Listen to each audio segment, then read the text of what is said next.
আসসালামু আলাইকুম and hello viewers, welcome to my all in one channel. আজ আমি নিয়ে এসেছি আলুর একটি খুবই সুস্বাদু রেসিপি, যেটি খুব সহজেই এবং খুব কম উপকরণ দিয়ে বানিয়ে ফেলা যায়।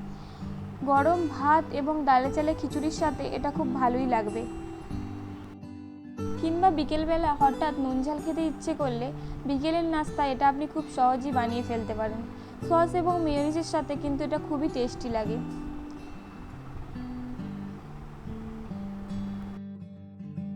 অনেক সময় কি হয়, বাজার থেকে যখন বেশি করে আলু কেনা হয় তখন এরকম ছোট ছোট আলু তার সাথে চলে আসে। তখন ভাবা হয় যে এই আলুগুলো দিয়ে কী করা যায়। এইভাবে আপনি ছোট ছোট করে গোল গোল করে কেটে খোলাটা পুরোপুরি বাদ দেবেন না, অল্প অল্প করে বাদ দিয়ে এরকমভাবে সুন্দর করে এটা কড়া করে ভেজে বানিয়ে নিতে পারেন। চলুন তাহলে দেখে নিই কী কী উপকরণ লাগছে। এখানে আছে আলু, নুন হলুদ দিয়ে আমি সিদ্ধ করে নিয়েছি। তারপর আছে 14-15টি রসুনের কোয়া ছাড়িয়ে রেখেছি। তারপর আছে 3টে শুকনো লঙ্কা। এরপর ছোট সাইজের একটি পেঁয়াজ লম্বা লম্বা করে কেটে নিয়েছি। তারপর একটি বাটিতে আলুটি ভাজার মতো তেল নিয়ে নিয়েছি। হাফ বাটি পরিমাণ তেল আছে, হাফ বাটির একটু কম। তারপর আছে নুনটা আপনাদের স্বাদ অনুযায়ী দেবেন। আলু সিদ্ধ করার সময় নুন দিয়েছি।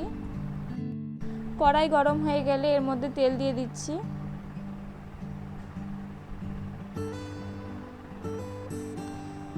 এরপর তেল গরম হয়ে গেলে তার মধ্যে রসুনগুলি থেতো করে নিয়ে তার মধ্যে দিয়ে দিচ্ছি। ভালো করে নাড়িয়ে নিচ্ছি খুন্তির সাহায্যে। গোল্ডেন ব্রাউন হওয়া পর্যন্ত ভাজবো। তারপর গোল্ডেন ব্রাউন হয়ে গেলে এর মধ্যে দিয়ে দেবো শুকনো লঙ্কা। শুকনো লঙ্কাগুলো আমি একটু টুকরো টুকরো করে নিয়েছি।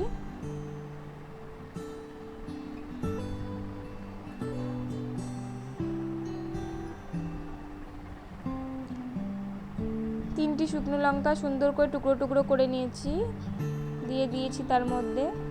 ভালো করে সবকটি মিশ্রণ একটু মিশিয়ে নিচ্ছি। তারপর দিয়ে দিলাম পেঁয়াজ। সবকটি উপকরণ এবার ভালো করে ভেজে নেব।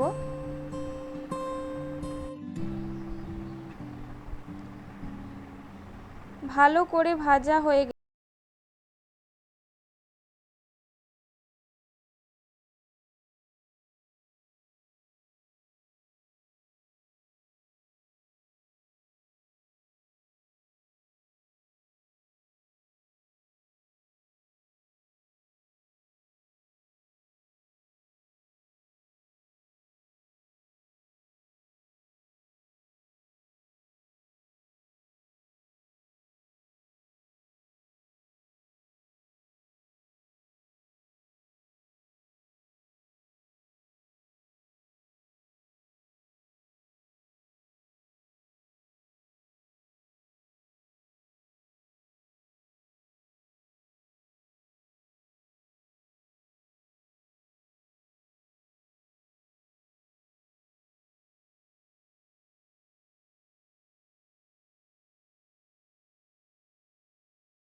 এবারই অল্প নুন দেবো, কারণ আলুটা সেদ্ধ করার সময় নুন দিয়েছি, তাই নুনের পরিমাণটা একটু কম লাগছে তাই দিচ্ছি। আপনারা আপনাদের স্বাদ মতো দেবেন।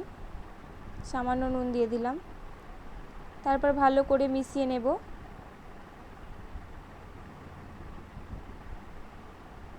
ভালো করে সবকটি উপকরণ মিশিয়ে নিচ্ছি।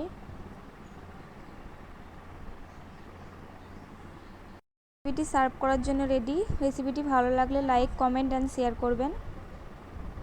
প্লিজ চ্যানেলটিকে সাবস্ক্রাইব করবেন, পাশে থাকা বেল আইকনটি প্রেস করবেন। দেখা হবে আবার পরের ভিডিওয়। Thank you for watching. আল্লাহ হাফেজ।